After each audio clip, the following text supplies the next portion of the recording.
Pre-algebra students, we have been going over the distributed property. Then we went over collecting like terms.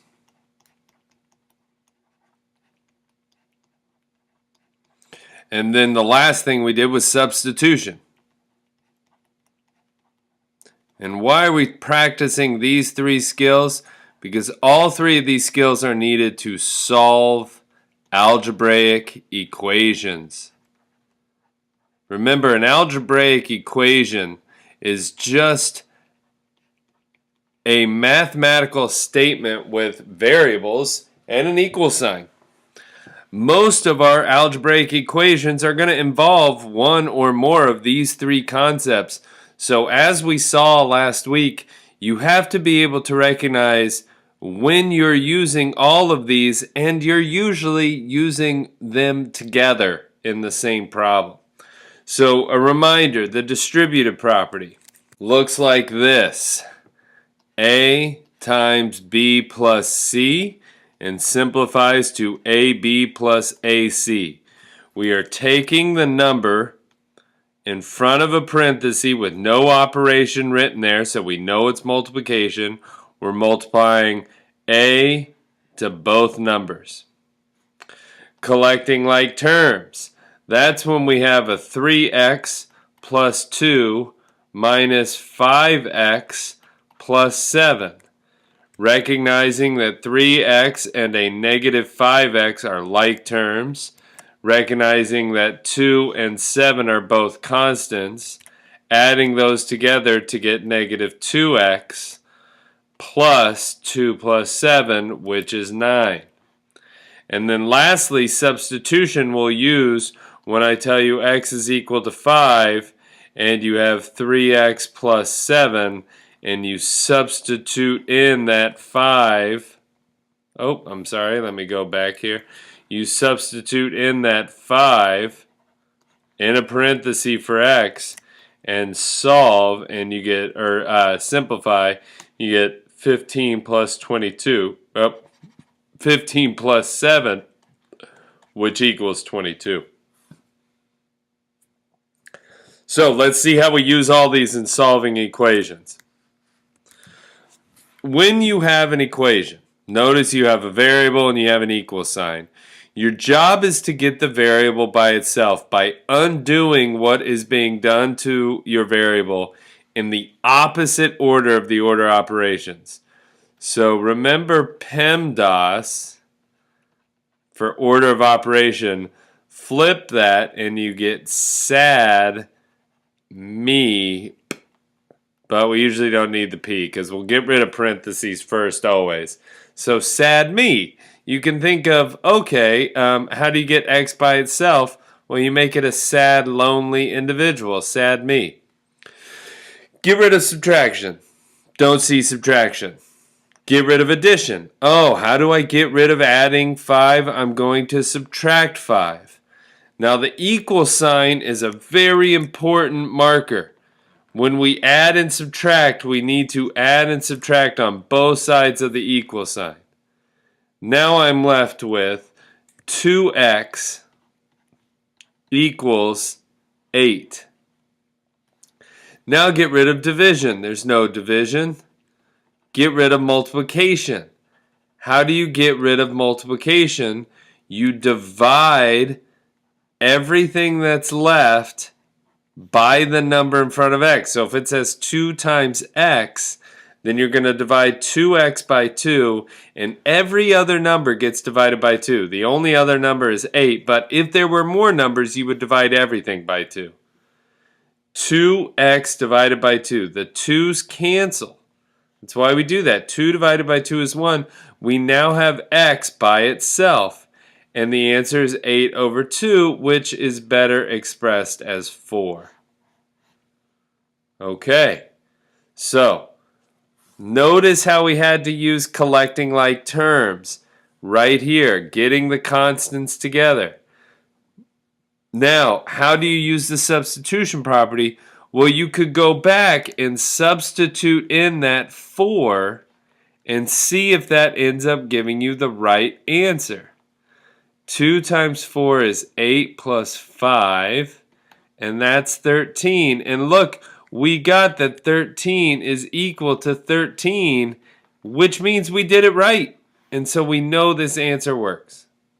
Let's try the next example. Try this one on your own. Very similar problem. Remember sad me. You want to get rid of, sorry about that. What happened there? Oh, there we are. So, remember, you want to get rid of subtraction first, then addition, then division, then multiplication, and then any exponents. Now, we're not dealing with exponents for a while, but I like the E because it helps you remember the acronym.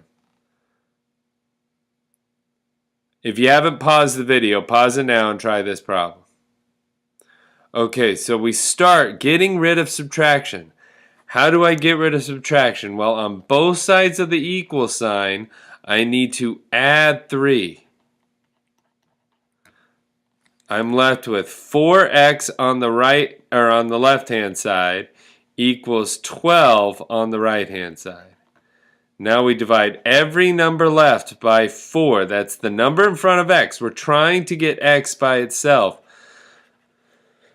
Now we get x equals 3. So you always want to stop here and stop yourself and ask, what am I doing to x and how can I undo that? We can go back to the beginning of the problem, replace x with 3 in parentheses, and solve and see if we get 9. Because we get 9 equals 9, we know we did the problem right. We've got the right answer. Very similar problem here, little bit different. Try this one on your own. Remember the acronym SAD me.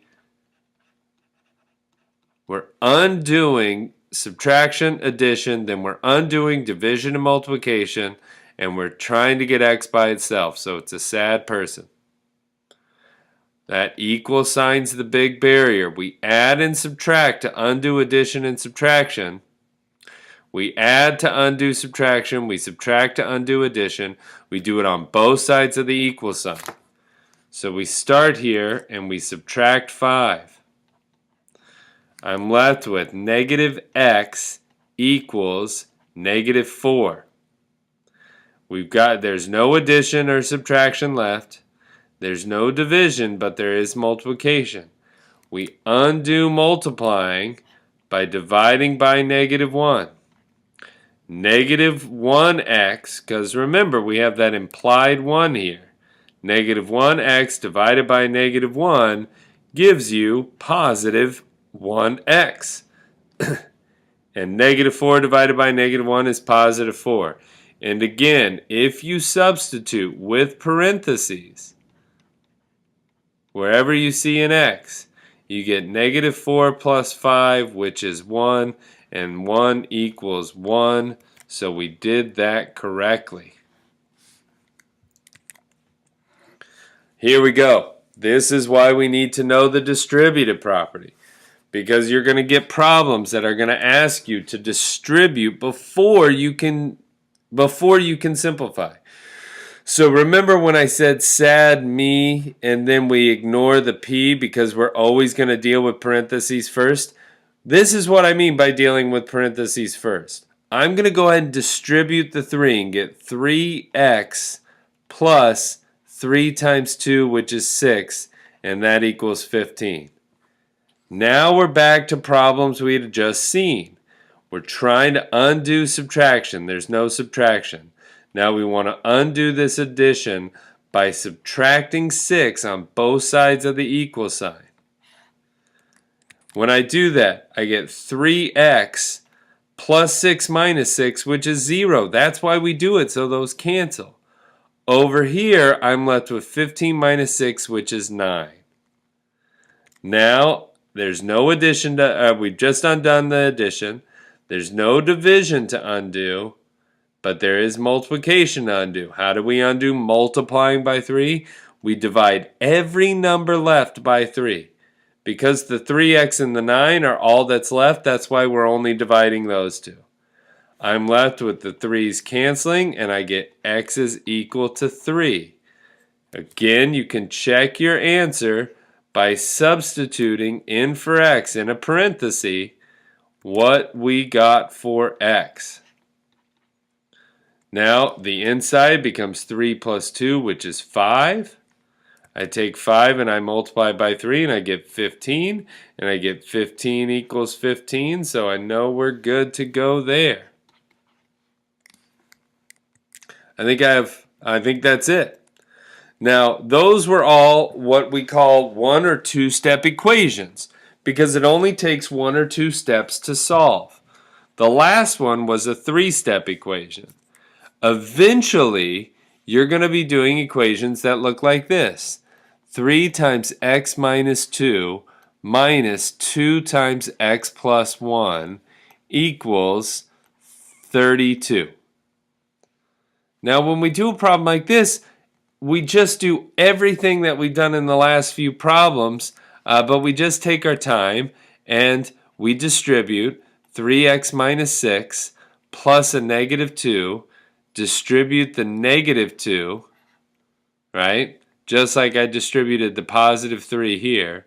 Distributing a negative 2, that gives me minus 2x minus 2, and all of this is equal to 32.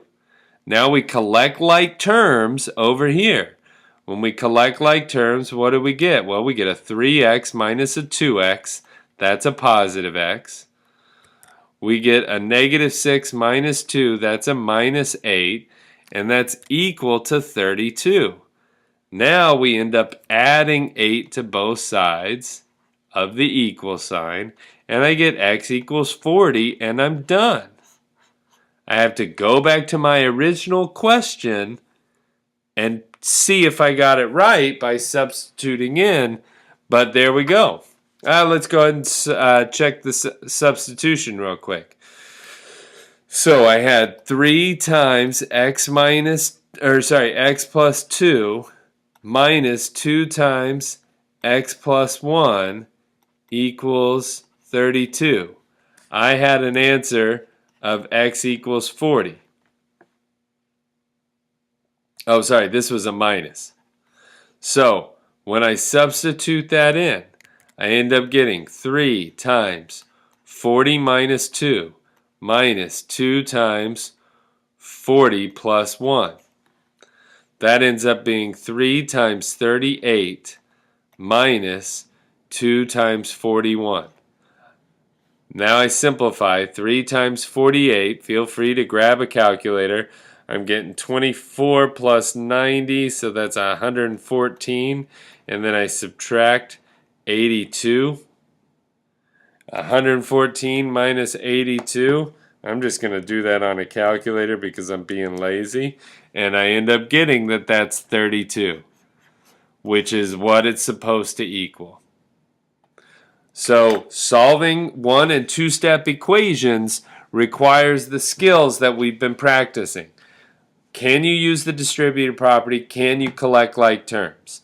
Make sure you review any of those videos you need to. Distributed property, collecting like terms.